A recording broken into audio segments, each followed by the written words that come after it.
My name is David Daniel Ball, and these are the headlines for Tuesday, the 2nd of November, 2010. And today's tune, Charles Henry Darling, a former governor of Victoria, and a Bible quote. I pray that the eyes of your heart may be enlightened, in order that you may know the hope to which he has called you, the riches of his glorious inheritance in his holy people. Ephesians 1:18.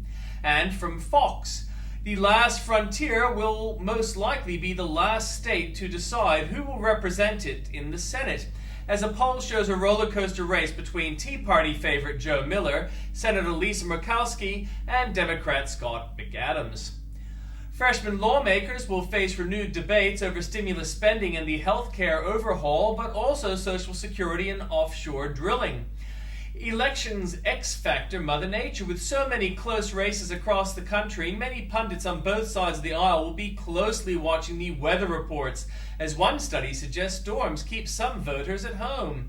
Iranian women who garnered international attention after being sentenced to death by stoning will reportedly be executed soon, according to Human Rights Group.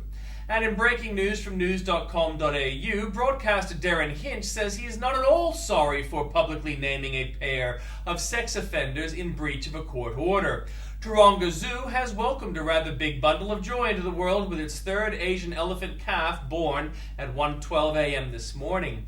U.S. President Barack Obama's Democrats brace today for an elections rout fueled by deep voter anger at the sour economy. 2 elderly women have been found dead in their Gold Coast home overnight, Channel 7 reports. English stayer Bauer has been ruled out of the Melbourne Cup due to a foot problem. And from New South Wales and the ACT, cash incentives for mobile speed camera operators will continue to be paid despite an embarrassing government backflip. This Centrelink employee has allegedly cost taxpayers almost $1 million by helping his customers claim dodgy welfare payments. Sydney mother's son had been charged over one of Australia's largest heroin importations with a potential street value of $410 million. Doctors have warned that people who turn to nurse practitioners could be at risk of renal failure. 2 female youth workers under investigation over inappropriate relationships with juvenile detainees were groomed by inmates, sources claim. From Queensland, a prosthetic leg found in western North Carolina belongs to a missing 10-year-old Australian girl, police say. Australian professional surfer Mitch Colburn has entered a not guilty plea to an indecent charge in Canada. A magistrate's decision to briefly jail a man for calling him mate has angered police who say the move smacks of double standards. Queensland's wet October has been busted rainfall records from Coolangatta to Cairns, and it was the wettest month in Brisbane in 38 years. From Victoria, motorcyclists are being killed on Victoria's roads in record numbers. An abortion survivor features in a controversial pro-life Victoria video released for the state election campaign. A 25-year-old and her 6-year-old son are in hospital after liquid believed to be acid was thrown on their faces. Victoria's Labor government is reaping $4.4 billion a year more in taxes and fines than when it took power, an investigation reveals. Melbourne's mums are becoming bitterly divided over a return to mothers breastfeeding each other's babies, advocates have revealed. There's nothing new from the Northern Territory. From South Australia, Unley councillors have walked out of their final meeting before the election in protest at Mayor Richard Thorne's endorsement of their opponents.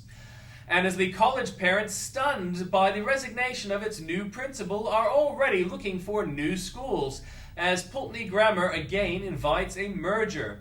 The $1.1 million Burnside Council investigation may not be finalized until mid-2012, legal advice sought by messenger newspapers say. It's the Mike Rand Show, all good news and not a journalist or dissenting voice inside, giving new meaning to his moniker, Media Mike.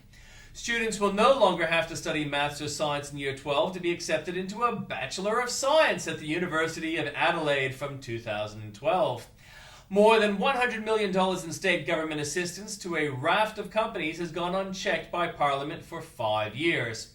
From Western Australia, adopting tough measures on asylum seekers does not deter refugees from illegally entering the country. Immigration Minister Chris Bowen said yesterday. West Australia is one of only 2 states to veto ads on public transports exposing the cruelty of factory farming on the grounds that they are too in your face.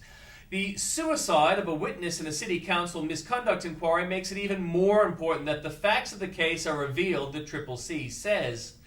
Welfare groups warn the spike in homelessness experienced during Western Australia's last mining boom is likely to be eclipsed this time. Apparently somebody's making money. And from Tasmania, there's nothing new. And from the Journalist Corner, with control of Capitol Hill and America's political agenda at stake, Fox News Channel breaks down every critical race. Countdown to the midterms, get live updates as we on the election. Insider exclusive, Bill Hemmer shows us the magic of the politics map. On the eve of the election, O'Reilly welcomes a powerful political lineup. Britt Hume, Juan Williams, Bernie Goldberg, and Mary Catherine Ham. The crew kicks off Election Day a little early. Brian, Gretchen, and Steve have reports on analysis on the midterm elections. Only Brett Baer, Megan Kelly, and the most powerful political team have fair and balanced coverage. Plus, get insight from Bill O'Reilly, Sean Hannity, and Greta Van Susteren. And in comments from Bill O'Reilly, election news continues to be very bad for Democrats. From Andrew Bolt, why hockey is right. Do Western women really want Iran to guard their rights? 77% male would not be diverse. Rudd faked budget meetings to freeze out leaker Tanner. Obama, heck of a problem. Windsor questioned. But shouldn't we ask who let them in? Danby, the whole age is now a green guide. The official guide to arresting a witch. A magistrate is not the policeman's mate either.